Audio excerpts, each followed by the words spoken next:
Terima kasih kepada Universitas Muhammadiyah Purwokerto yang menyelenggarakan acara yang sangat penting dan menarik ini. Ini adalah sebuah ijtihad untuk menyelesaikan perkara-perkara keragaman budaya. Karena meskipun kita disambut dalam kelahiran kita dengan keragaman budaya dan kita sudah terbiasa dengan budaya yang majemuk, namun masalah-masalah keantarbudayaan ini seringkali muncul bahkan di dalam lingkungan terkecil kita. Karena itu saat ini kita akan mengapresiasi keragaman budaya bukan hanya di Indonesia tetapi keragaman budaya global. Yang pertama, seringkali Islam dituduh sebagai tidak toleran dan seringkali Muslim dituduh sebagai tidak menghargai keragaman. Padahal sudah jelas Islam sangat kaya dengan ajaran keantarbudayaan, menghargai tetangga dianggap sebagai kebajikan paling luhur, dan menghargai keberbedaan merupakan amaliyah yang luar biasa pahalanya. Bahkan kalau kita membuka sejarah pemikiran Islam sejak abad ke-13, Syirazi Sa'di di dalam Gulistan menegaskan bahwa jika Anda tidak bisa merasakan keluh kesah kesedihan sesama manusia dengan ras yang berbeda, maka tak ada gunanya Anda mengaku sebagai anak cucu Adam. Jadi, pada pemikiran Islam yang pertama kali, keantarbudayaan sudah ditekankan. Jadi kalau saja ada umat, ada orang yang intoleran, itu bukan karena agamanya, bukan karena ajaran agamanya salah, bukan karena lembaga pendidikannya yang salah, yang keliru, tetapi itu kesalahan sebagai manusia. Baiklah. Yang pertama kita lihat, mengapa kita mengacu kepada budaya? Karena fakta menunjukkan 25-50% nilai-nilai dasar kita dipungut dari budaya. Bisa saja itu termasuk nilai-nilai yang bersumber dari agama. Tetapi faktanya kita beragama pun merujuk kepada tradisi budaya. Karena kita tidak bertemu langsung dengan Kanjeng Rasul, kita tidak bertemu dengan sahabat, kita tidak bertemu dengan aulia, tapi kita beragama menurut ilmu yang kita dapatkan dari para ulama, dari buku bacaan kita, dari kitab-kitab warisan pemikiran Islam. Dan karena buku yang kita baca berbeda, dan karena ulama yang kita jadikan guru berlainan, maka pemahaman kita, ritus peribadatan kita juga berbeda, meskipun nasnya sama. Oleh karena itu wajar kalau 25% 50 ini termasuk ritus-ritus budaya yang bersumber dari agama. Yang kedua, ada fakta juga yang membuktikan bahwa kompetensi dan diplomasi antar budaya menentukan gagal suksesnya kepemimpinan lintas budaya. Apakah kepemimpinan politik, apakah kepemimpinan ekonomi. Ada cerita yang disampaikan oleh Gannon and Philae ini, seorang manajer yang ditugaskan memimpin perusahaan di Cina sudah hampir mati kutu karena kehadirannya tidak berterima dengan komunitas di Cina. Sampai suatu hari dia terinspirasi untuk menggunakan dan memakai baju warna merah, dan sejak saat itulah kehadirannya berterima secara budaya karena merah adalah warna yang disukai oleh Cina, yang sebelumnya tidak pernah dia kuasai dan dia tidak tahu bahwa itu adalah preferensi budayanya. Sama halnya misalnya seorang diplomat yang ditugaskan dari suatu negara di Jerman, dan ketika dia diundang jamuan makan malam, dia tidak melewatkan sedetik pun untuk terus mengajak diplomat Jerman berbicara sambil bersantap malam. Dia tidak menyadari bahwa diplomat Jerman itu tidak menyukai itu. Karena bagi orang Jerman, makan adalah momen yang serius. Mereka tidak akan pernah melepaskan sendok atau garpu sampai dia selesai. Dan mereka tidak akan pernah bercakap-cakap. Karena menganggap sekali lagi makan adalah momen serius. Jadi diplomat asing itu tidak menyadari kesalahannya. Mengapa begitu? Karena prosesi budaya itu ibarat komputer.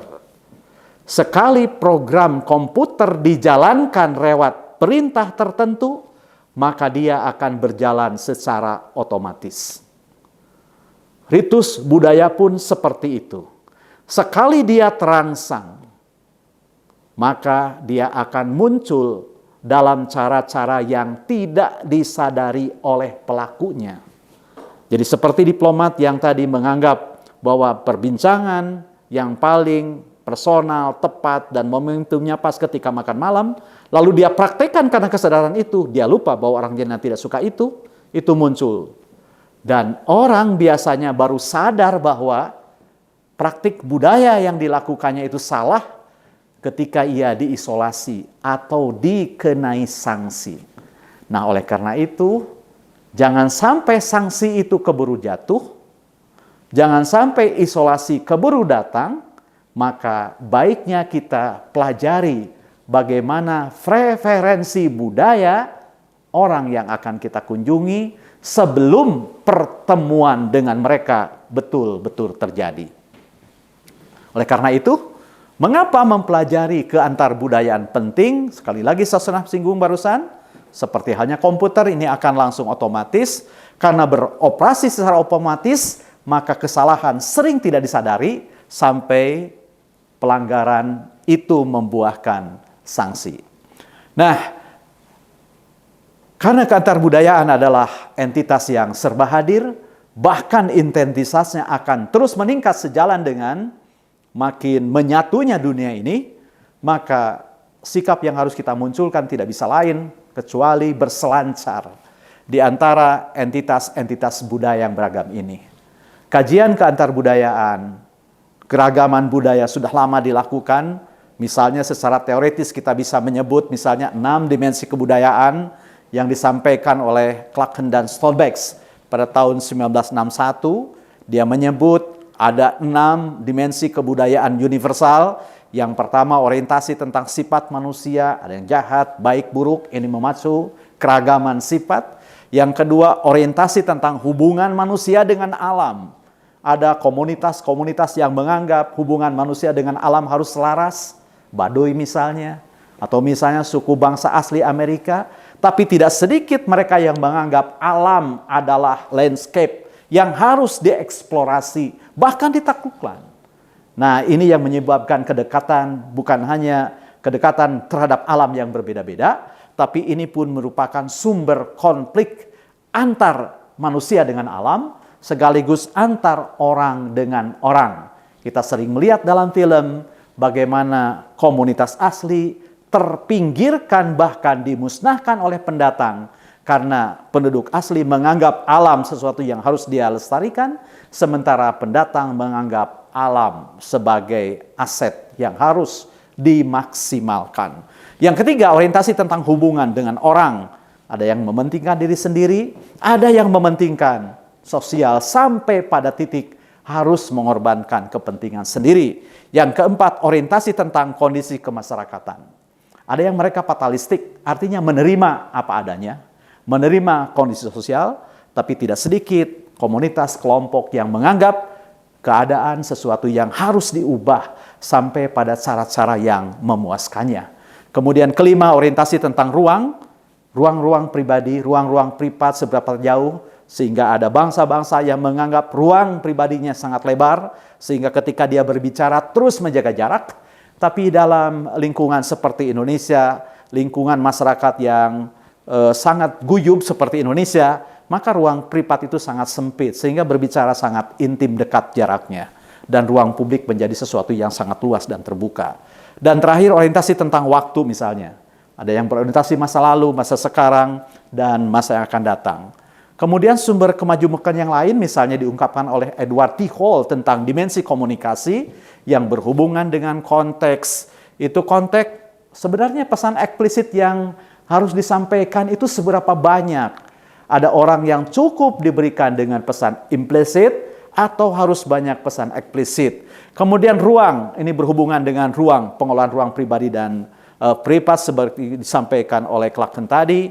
Kemudian waktu, nah ini berhubungan dengan monokronik atau polikronik. Ada bangsa-bangsa yang menganggap satu waktu untuk satu kegiatan, tapi tidak sedikit bangsa yang menganggap satu waktu untuk banyak kegiatan. Jadi kalau Anda hidup di negara yang mendefinisikan satu waktu dengan satu kegiatan, jangan pernah Anda berharap ketemu seseorang sebelum Anda berjanji dengannya. Beda dengan Indonesia kan, tanpa janji pun dosen bisa ditemui mahasiswa kapan saja selagi mereka bisa bertemu. Dan kita terbiasa menyusun jadwal, tapi sayangnya kita tidak bersetia dengan jadwal yang kita susun. Kita buat rencana, tapi penyimpangan dan adaptasi sering kita lakukan. Itulah ciri budaya monokronik di mana Indonesia cenderung masuk ke sana. Kemudian arus informasi ini berhubungan dengan struktur dan kecepatan pesan yang akan disampaikan. Nah, kemudian ada juga konteks budaya rendah dan konteks budaya tinggi. Ini dari Halls and Hall. Ini berhubungan dengan budaya komunikasi. Konteks rendah itu di mana konteks di mana budaya mengharuskan pesan disampaikan secara eksplisit, terang benderang, apa adanya. Saya katakan sesuatu yang saya maksudkan. Sementara yang konteks tinggi itu cenderung menggunakan eufemisme. Saya mengatakan sesuatu yang tidak saya maksudkan. Dan saya menyembunyikan maksud yang saya ingin sampaikan lewat kata-kata yang berbunga, misalnya kiasan dan lain-lain. Nah, biasanya yang konteks tinggi ini berhubungan pula dengan budaya polikronik seperti yang saya sebut tadi.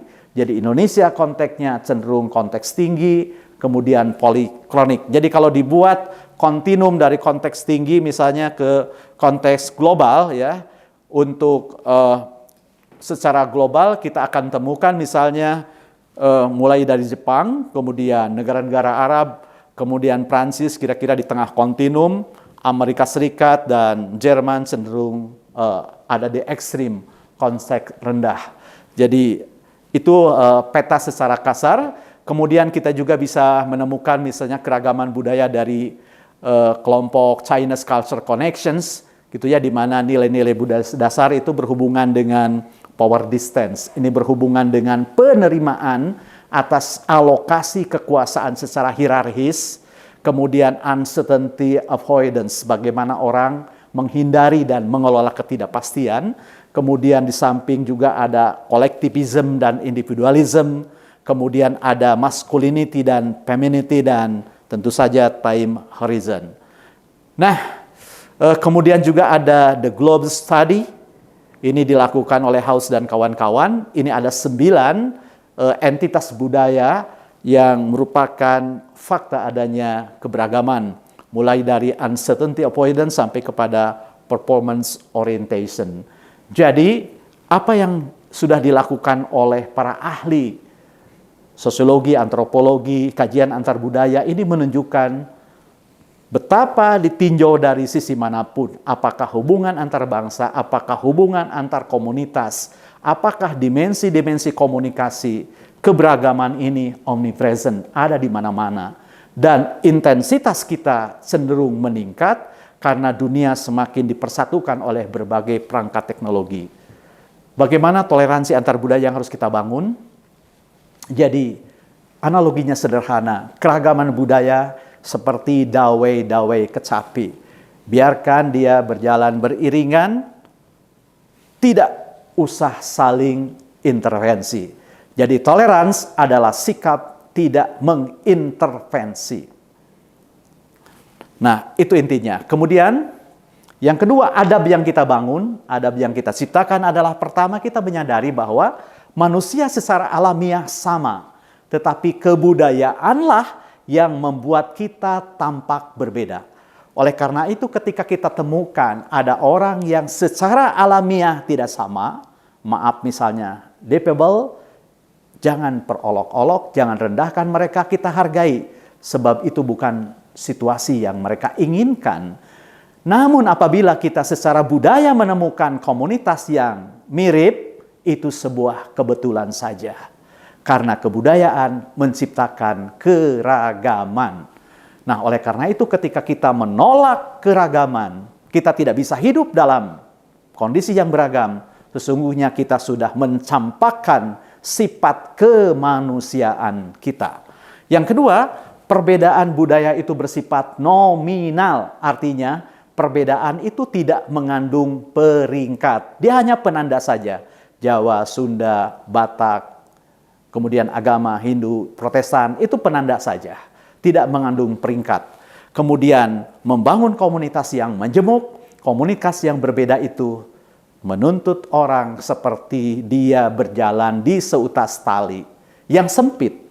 Seperti halnya pemain sirkus, dia harus menggeser tongkatnya ke kiri dan ke kanan untuk menciptakan keseimbangan. Artinya, kenyamanan, kedamaian, harmoni hanya bisa diciptakan ketika orang bersedia memberi sama dengan kesediaannya untuk menerima. Jadi ketika kita menghabiskan 5 menit untuk menyampaikan gagasan, maka sediakanlah sekurang-kurang 5 menit yang sama untuk menerima gagasan orang lain. Nah, ini kepastian berbahasa yang biasa dianggap sebagai syarat mutlak. Betul, kepastian berbahasa asing itu merupakan instrumen yang diperlukan, tetapi bukan satu-satunya, bukan panacea. Kenapa? Karena di sini diceritakan sebuah misi di Amerika Latin nyaris gagal, padahal agen yang ditugaskan menguasai bahasa Latin, bahasa setempat, karena dia merendahkan entitas budaya setempat. Jadi, alih-alih menjagokan bahasa asing, sikap menghargai keragaman itu jauh lebih penting.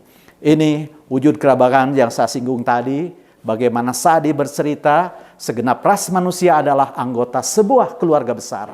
Di atas segalanya mereka berasal dari hakikat yang sama. Jika kau tak pernah merasakan derita orang yang tertindas dan teraniaya, tidak patutlah kau disebut sebagai keturunan Adam. Jadi, kesadaran akan sama sebagai manusia itu membuat kita berempati melampaui barier-barier atau batasan-batasan budaya. Terakhir, wujud kebinekaan kita adalah ketika kita berkomunikasi, di mana kita akan membaca konteks, membaca lingkup pengalaman, wilayah persepsi audien. Jadi, contoh menarik dari Sa'di lagi-lagi, ceritakanlah kisahmu dengan memperhatikan keadaan pendengar. Dengan mengetahui keadaan pendengar, engkau bisa menarik hati mereka. Setiap orang bijak yang duduk bersama Majnun tak akan berbicara lain selain Laila. Karena bagi Laila tidak ada yang lebih ganteng kecuali Majnun. Dan bagi Majnun tidak ada yang lebih cantik selain Laila. Dan bagi orang yang mencinta, realitas yang lain tanpa lebih buruk dibanding objek yang dia cintai. Jadi, berhentilah menuntut agar kondisi sesuai dengan kita, tapi mulai dan terus bangkitkanlah empati kita, sehingga kita berterima di tengah komunitas yang majemuk. Terima kasih. Inilah jalan kemuliaan bagi kita semua.